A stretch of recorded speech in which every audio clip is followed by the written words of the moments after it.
Garis akhir zaman bukan hanya bersifat politis atau lingkungan, garis akhir zaman bersifat rohani. Dan ini menyingkapkan sebuah generasi yang telah kehilangan kerinduannya akan Tuhan. Namun, masih ada harapan. Bahkan di tengah kehancuran, Tuhan menunjukkan ketekunan orang-orang beriman. Dalam Matius pasal 24, ayat 13, Dia berkata, "Tetapi orang yang bertahan sampai akhir akan diselamatkan." Inilah kunci nubuat untuk garis waktu. Ketekunan. Ini bukan tentang melarikan diri dari kekacauan, tetapi menanggungnya dengan iman. Ini bukan tentang menghindari rasa sakit, tetapi menjalaninya dengan mata tertuju pada Sang Pencipta dan penyempurna iman kita. Dan kemudian, sebuah nubuat yang luar biasa disampaikan. Dan Injil Kerajaan ini akan diberitakan di seluruh dunia sebagai kesaksian bagi semua bangsa. Kemudian akhir zaman akan tiba. Matius pasal 24 ayat 14. Perhatikan, bukan keruntuhan politik, kelaparan atau gempa bumi yang mengumumkan akhir zaman yang definitif, melainkan pemberitaan Injil Kerajaan. Akhir zaman terkait dengan pewartaan kebenaran. Oleh karena itu, selama firman diberitakan, masih ada waktu, masih ada keselamatan. Tetapi ketika sangkakala terakhir berbunyi, ketika umat terakhir mendengar, maka akhir zaman akan tiba. Dan hanya sedikit yang menganggapnya serius. Garis waktu yang diungkapkan dalam Matius pasal 24 bukanlah sebuah penglihatan yang terisolasi. Garis waktu ini menggemakan sebuah nubuat yang lebih tua, yang diproklamasikan berabad-abad sebelumnya oleh seorang pria yang juga melihat rahasia akhir zaman, Daniel. Nabi yang diasingkan di Babel itu dikunjungi oleh para malaikat dan mendapat penglihatan yang membuatnya tak berdaya, tercengang, dan ketakutan, bukan karena kurangnya iman, melainkan karena beratnya apa yang diperlihatkan kepadanya. Tuhan dalam mengumumkan peristiwa-peristiwa akhir zaman mengutip Daniel secara langsung. Ini bukan detail, ini adalah hubungan ilahi. Ia berkata, apa yang dilihat Daniel sekarang sedang digenapi.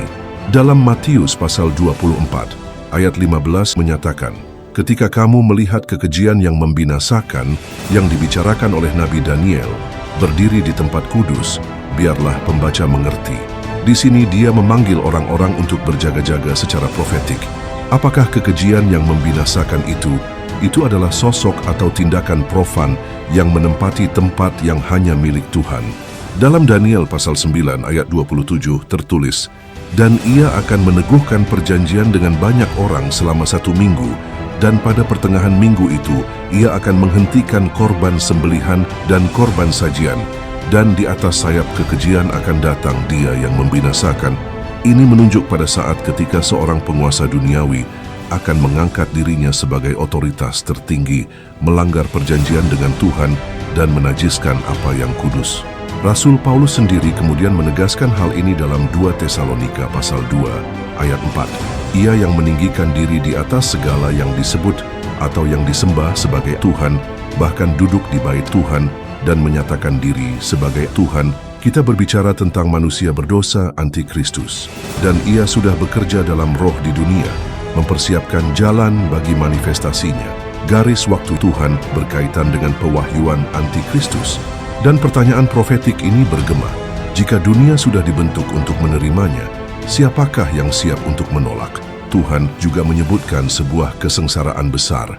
Ia berfirman dalam Matius pasal 24 ayat 21, sebab pada masa itu akan terjadi siksaan yang dahsyat seperti yang belum pernah terjadi sejak awal dunia sampai sekarang, dan yang tidak akan terjadi lagi.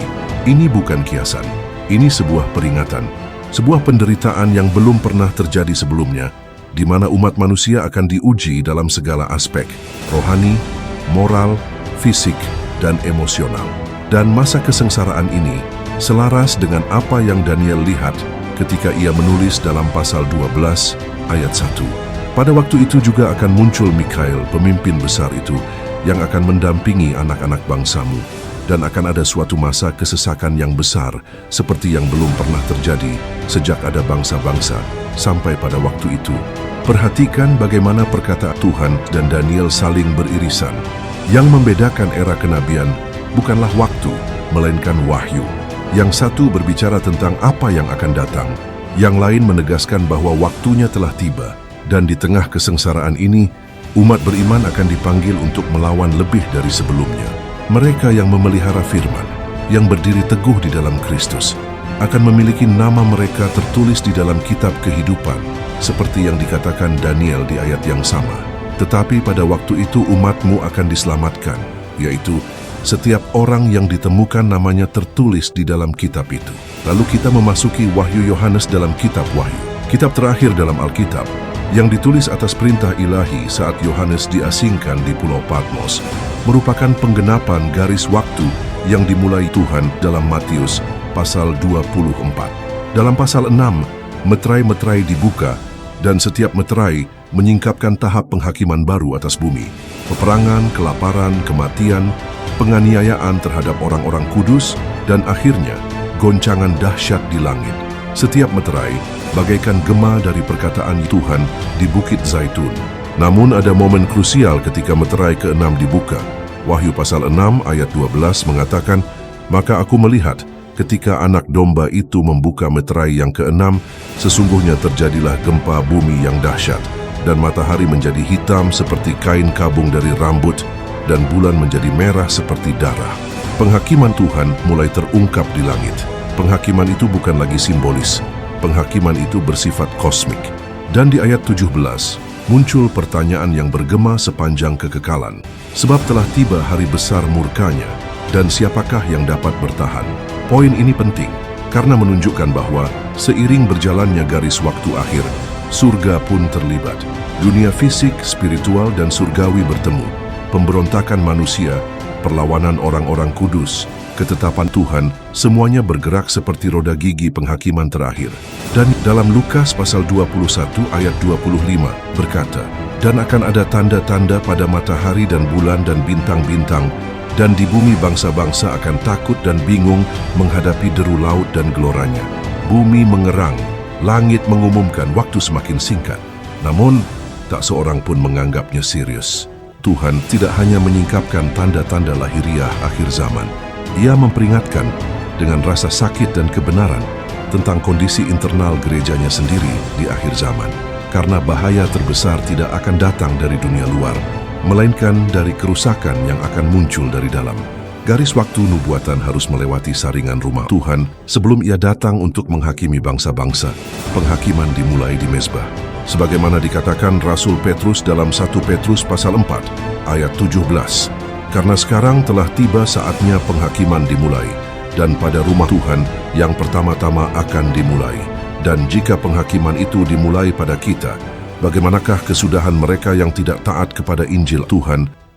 Tuhan memperingatkan bahwa di akhir zaman banyak orang akan tertipu. Ia tidak sedang berbicara tentang kaum ateis atau tentang mereka yang terang-terangan menolak iman, melainkan tentang mereka yang berada di dalam tubuh gereja yang kelihatan, yang mengaku dengan bibir, tetapi hati mereka jauh dari mereka.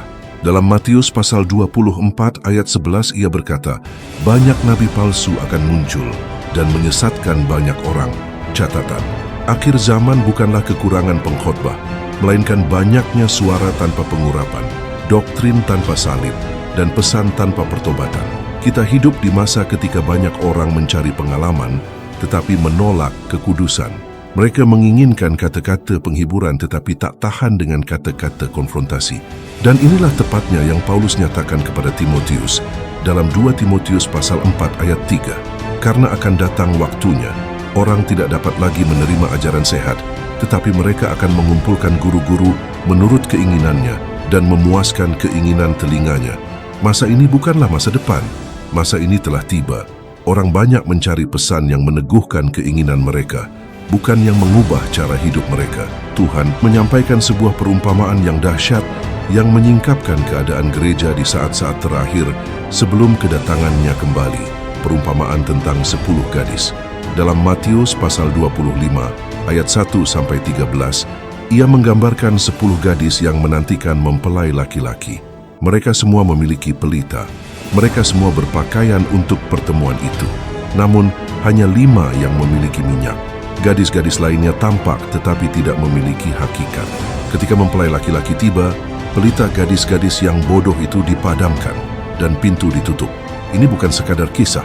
Ini adalah gambaran profetik Dan yang paling menakutkan adalah apa yang Tuhan katakan di akhir perumpamaan itu dalam Matius pasal 25 ayat 12.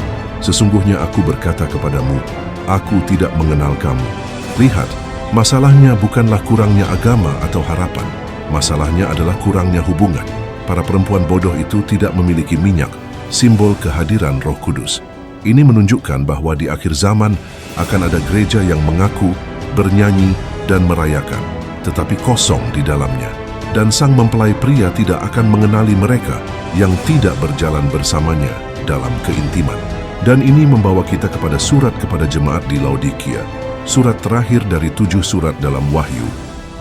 Dalam Wahyu pasal 3 ayat 17 berkata, karena engkau berkata, aku kaya dan telah memperkayakan diriku dan tidak kekurangan apa-apa, dan tidak tahu bahwa engkau melarat, menyedihkan, miskin, buta, dan telanjang. Laodikia memiliki semua yang dikagumi dunia, sumber daya, prestis, pengaruh, tetapi secara rohani kosong. Tuhan berada di luar mengetuk mencoba masuk. Dalam ayat 20 dia berseru, lihat aku berdiri di muka pintu dan mengetok. Jikalau ada orang yang mendengar suaraku dan membukakan pintu, aku akan masuk mendapatkannya, dan aku makan bersama-sama dengan dia, dan ia bersama-sama dengan aku. Inilah keadaan gereja di akhir zaman. Sebuah generasi yang telah terbiasa beribadah tanpa api, berkhotbah tanpa air mata, dan Injil tanpa salib. Sebuah generasi yang suam-suam kuku. Tuhan dengan kemarahan yang kudus dalam ayat 16. Jadi karena engkau suam-suam kuku dan tidak dingin atau panas, aku akan memuntahkan engkau dari mulutku. Garis akhir zaman bukan sekadar kalender profetik, melainkan saringan ilahi. Tuhan sedang memisahkan orang beriman dari yang religius, mereka yang memiliki minyak dari mereka yang memiliki penampilan, mereka yang berjaga dari mereka yang tidur. Dan itulah mengapa peringatan Tuhan dalam Lukas pasal 18 ayat 8 masih bergema begitu kuat. Ketika anak manusia datang, akankah ia mendapati iman di bumi? Perhatikan ini firmanku, ini sangat penting. Iman yang aku cari di akhir zaman ini. Itu ditemukan di dalam, karena iman tidak berlaku di surga. Sudah tidak. Iman dimulai di dunia ini, diakhiri di dunia ini. Tetapi iman itu juga harus teruji oleh api. Api ini yang akan memurnikan orang-orang pilihanku. Api ini yang akan memurnikan, membuktikan apakah mereka suci atau tidak. Tidak semua mereka akan mampu melewati api. Tidak akan mampu. Oleh sebab itu harus aku temui iman di setiap orang-orang pilihan. Tidak ada iman, tersesat, jatuh, dan binasa. Dalam kitab Wahyu, orang-orang pilihan yang sedang dipersiapkan untuk menghadapi kedatangan musuh antikris. Masuk pada masa aniaya besar, dunia menyebutnya sebagai tribulasi. Jadilah martir-martir yang didapati bertahan sampai akhir, meskipun nyawa taruhannya. Tapi nyawa setiap martir itu sangat berharga di hadapan. Setiap orang yang siap martir bagiku demi namaku, mereka yang bertahan sampai akhir, mereka yang akan diuji kelayakannya dan ditemukan iman yang murni, muncul seperti emas, itulah yang akan menerima mahkota kehidupan, mahkota kemenangan, dan akan ikut memerintah bersama